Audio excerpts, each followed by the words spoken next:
Imagine for a moment, fundamental things like how to use your phone, maybe facts about the world, but you have absolutely no idea who you are. Your name? Gone. Mm. Your family? A blank. It's a really chilling thought, isn't it? That complete disconnect from your own life story. And what's often so striking in these situations is that the person might not even seem upset by losing their entire identity.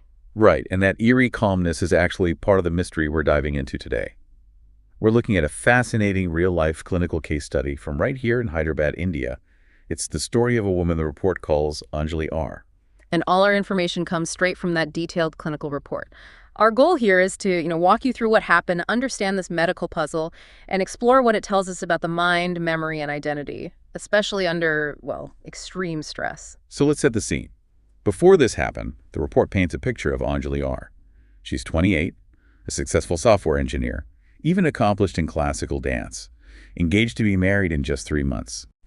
Seemed very stable, very connected to her family, a life that looked, completely on track from the outside. Exactly. And then, one day, just like that, she leaves work for lunch and disappears. Vanishes. Later, the police find her wandering, disoriented, in a market area quite some distance away. And her condition when they found her, that's where it gets really medically intriguing. The report mentions profound retrograde amnesia. Which means memory loss for things that happened before the incident, right? Precisely. But here's the crucial part. It was specifically her personal autobiographical memory. She couldn't remember her name, who her family was, where she lived, any personal experiences, nothing. But she could still function. Yes, that's the key. Her general knowledge, what we call semantic memory, was intact. And her skills, procedural memory, things like walking, talking, maybe even complex things related to her job, like coding, they were all still there. She could do things, she just didn't know who she was. And you mentioned that lack of distress earlier. The report uses this specific term, la belle indifférence. Can you unpack that a bit? Sure. It basically means a beautiful indifference or a surprising lack of concern about what should be a very frightening symptom.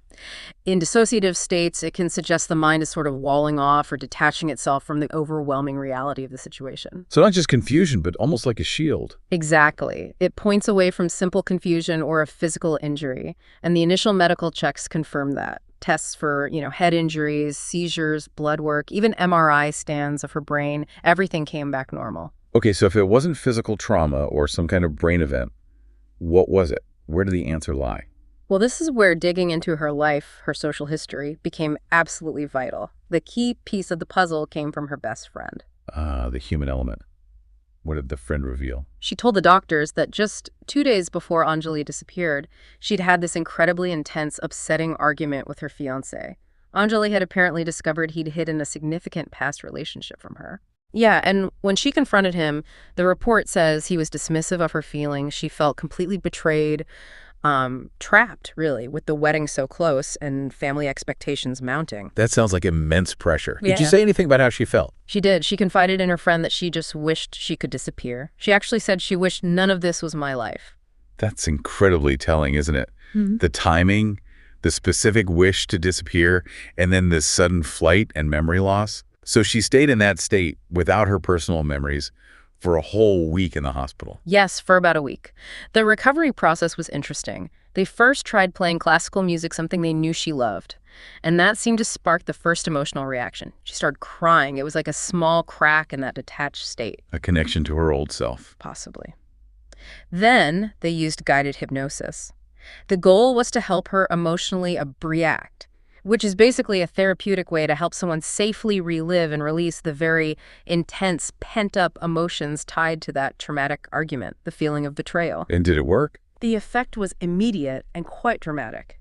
Right after that session, her personal memories, everything from before the argument, came flooding back, fully intact. Amazing.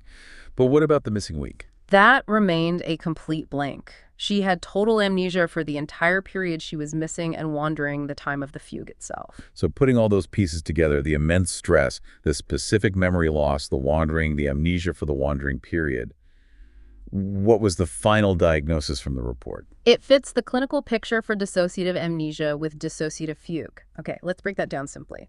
Dissociation is like the mind's emergency escape hatch from overwhelming stress or trauma. It disconnects from thoughts, feelings, memories, sometimes even your sense of who you are. Right, kind of mental separation. Exactly. Amnesia, of course, is the memory loss. And the fugue part, it comes from the Latin word for flight. So in a dissociative fugue, the person doesn't just forget who they are, they also physically flee or wander away. Sometimes they might even take on a temporary new identity. So Anjali's intense emotional stress, the feeling of being trapped by the situation with her fiancé. Acted as the trigger. Her mind, in a way, seemed to grant her desperate wish to just disappear by creating this profound break from her identity and causing her to physically leave. Wow, as a psychiatry resident myself here in Hyderabad, you hear about these things.